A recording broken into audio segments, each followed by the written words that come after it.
Hey there, hockey fans. Thanks for checking out this video.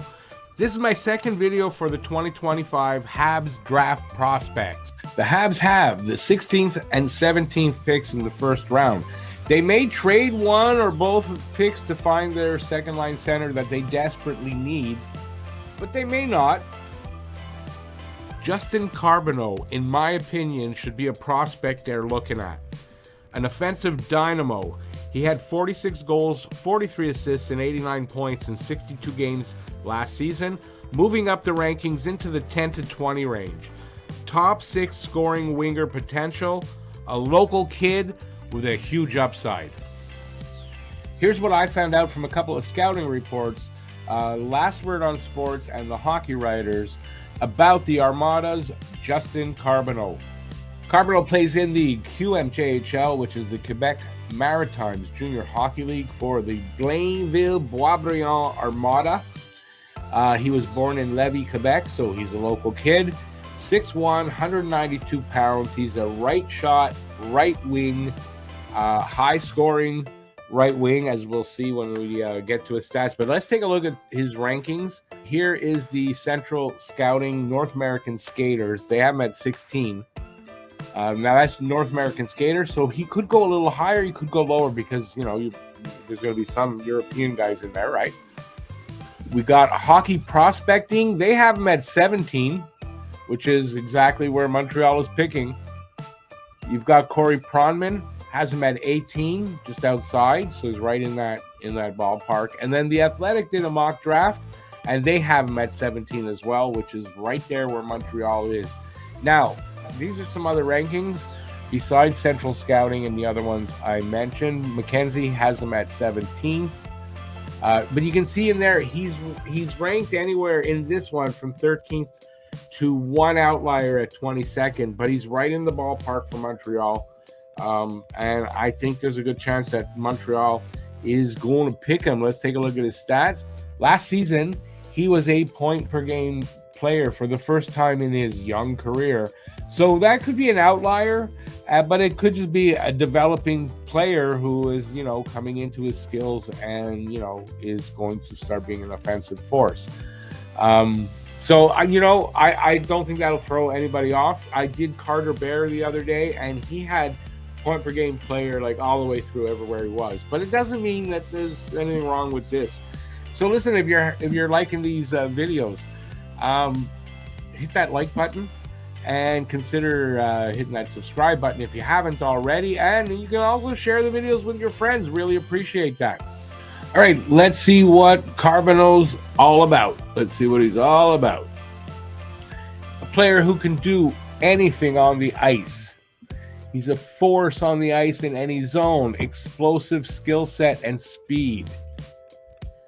He shows signs of being a solid defensive presence. I think it's something defensively he's got to work on, but we'll go further. This is one area of his game that could use further development and improvement. There, just have to read a little bit more.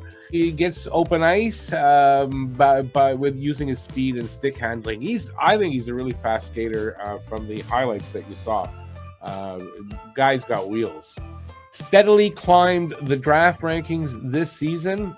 He now sits at 14 for them. That was, I think, last Word on Sports. One scout has him as high as number 10. He possesses a physical frame that complements his power forward style. His daunting stature, quickness, and exceptional understanding of where to be on the ice make him a strong force. His game excels in transition thanks to his speed and vision. He uses his shiftiness to work through the neutral zone and gain esteem to get set up in the offensive game. He shows some power forward elements in his game, protecting the puck well and working himself into high danger areas. Has the skill to be a shooting threat or a setup guy, and you can see that in the highlights. I don't know, I didn't show enough maybe of them, but there's a 4-minute highlight package that I got that from, and he's great in the offensive zone, all over. He's a playmaker, he's a finisher.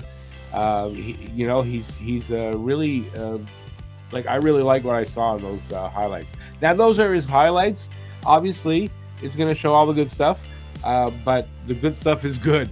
Has the skill to be a shooting threat or a setup guy.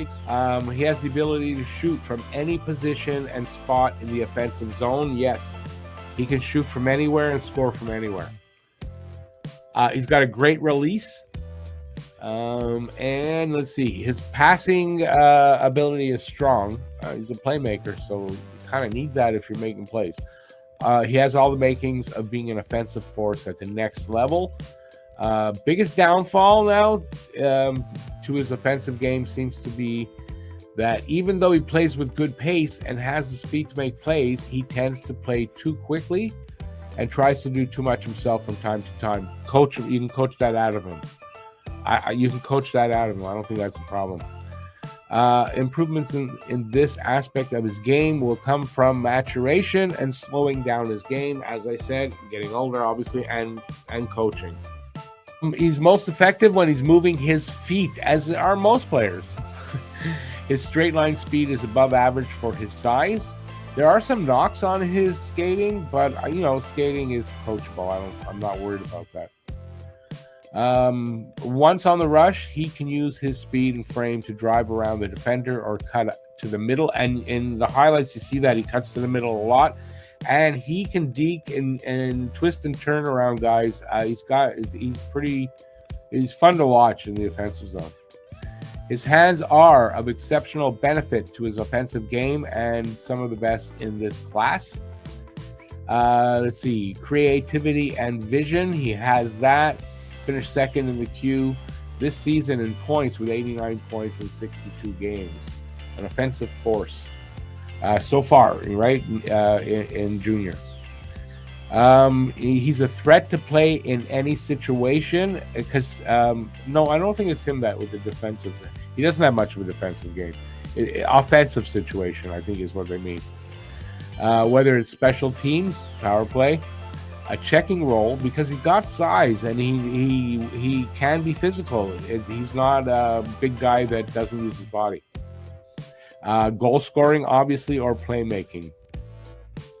Let's see. The most dangerous aspect of Carbonneau's game is how versatile his shot is. And you'll see that in the highlights. Very versatile, can shoot from anywhere and in all kinds of different ways. He can change the angle, he can slap it, he can wrist it. He's got all kinds of good shots. Full tool bag with shots. So what they say, he can fire off angle wristers, shoot through screens, and adapt to difficult puck placements. He defines the meaning of quick release. That's saying something. He defines the meaning of quick release. Guy's got a very quick release. Increasingly dangerous offensively. He can score off net drives, breakaways in tight redirections, or just letting it rip from the half wall, or I've seen him from the blue line.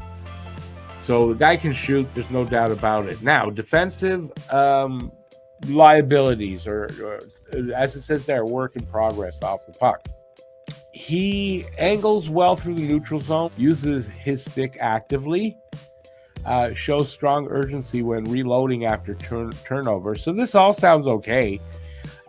Justin's defensive posture has improved over the season as well. That's a point that I had read, that from the beginning of last season to the end of the season, his defensive game got better. And that's what you want to see in a guy like this who has defensive troubles, that he's coachable and can get better. He is quicker to read puck movement and has better lane coverage on the back check than in September. He has a wicked motor, relentless forecheck, and foot speed. A guy with skill like that forechecks, you got to like that. Combined with his physical style of play, allow him to close gaps on puck carriers, disrupt plays, and regain possession. He doesn't win as many battles as you'd expect, less than 50%. That's for someone of his size and physicality. This suggested he may not be as engaged in his own zone as he should be. I think that's something you can work on. It's not something that puts me off necessarily. He probably needs to put on a little bit more weight and muscle. That'll help him in the battles, and some coaching. And I don't think anything here has been a problem. So listen, if you're thinking of taking a membership, we've got memberships. So they start at $199. You can cancel at any time. For the $199, you get members only videos that I put 1 or 2 now out a week. The next level up, you get members only live streams that I do once every 2 weeks. And the next level up from that, you get a poem just for you every month. So consider it, hit that join button, and you can go from there. There's a video to tell you what to do. All right, so here's some quotes about Justin Carbonneau from, I don't know if they're just scouts, but anyway, some quotes. His skating stride could be a little more compact and efficient. Maybe that can be coached, but he gets to where he needs to go on time. Strong on his stick, soft hands to protect pucks and make plays. Carbonneau's game has a lot of high-end attributes. Great skater? Check. So this person thinks a great skater. So I don't know. Maybe not as bad a skater as some people think. Excellent shot release. Absolutely. A bit of an edge at times. You bet. I like to hear that. He plays with a bit of an edge. So we need more guys like that. We got to be tougher. Carbonneau loves to make big, flashy, high-end plays and often comes out on the right side of it. That doesn't bother me. A guy like that, you learn when you get to the top leagues that, you don't have the time to be big, flashy, and all like that. Carbonneau is a crafty playmaker with outstanding puck touch. He makes plays in tight quarters, over opponent sticks, and through their skates. He consistently plays to his identity offensively. His battle game, secondary pushback, is improving. And that's the defensive part. And as they said about earlier about losing puck battles, he's improving on it. He's like 18. You got to give him time and develop, and it's coachable. So I'm not worried in those areas. His strengths and what's under construction. So weaknesses, I guess. Shooting and scoring touch. Definitely his shot and that he scores from everywhere is a definite strength. His playmaking. And here, it's got his skating. So, you tell me, if you read some scouting reports where they're going to say he needs to work on his skating. Really? What I saw was a kid who could skate. Physicality. We need guys that are physical. We got to stop having big guys like a Yoel Armia who aren't physical. Offensive awareness, got great vision from what I hear. High hockey IQ, that's what you want to see. Under construction, what he needs to work on. Decision making, something you can work on. Puck management, you can work on that. Defensive commitment, definitely coachable. And shot efficiency and accuracy, definitely it's something that you work on every day. You take shots, you're always shooting every day, and you work on that, and that improves. So I'm not worried there either. Risk reward for this kid. He's got a bit of a higher risk than Carter Bear had, 3.5, but it's still a high reward at 4.5. This kid could miss. I think that's why the 3.5. But if he hits, it's a high reward. He's a high scoring winger and a top 6 potential guy. So to me, it looks really good. Projection from both scouting reports. So this is the first one. Projects as a top 6 power winger with high offensive upside and the ability to score at all levels. Physical profile, offensive instincts. The instincts give him a clear path to becoming a dangerous power play contributor and a transitional weapon at 5-on-5. And then in the bottom there, see, they agree 10 to 20 range. So that's where Montreal's picking.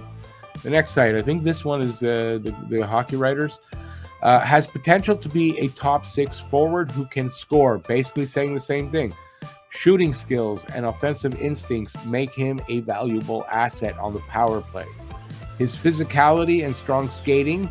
So I think where I first saw not great on skating, I think that was wrong, and everything else has been good skating, which I saw. You see it in the highlights. So we'll do that again. His physicality and strong skating enable him to excel in transition and along the boards, although he does need to get a little bit better for puck battles on the boards. Here it says outside of Porter Martone and for some Cameron Schmidt, Carbonneau is one of the best right-wing draft-eligible players this year, and he is likely to be drafted in the 10 to 20 range. So they agree as well there.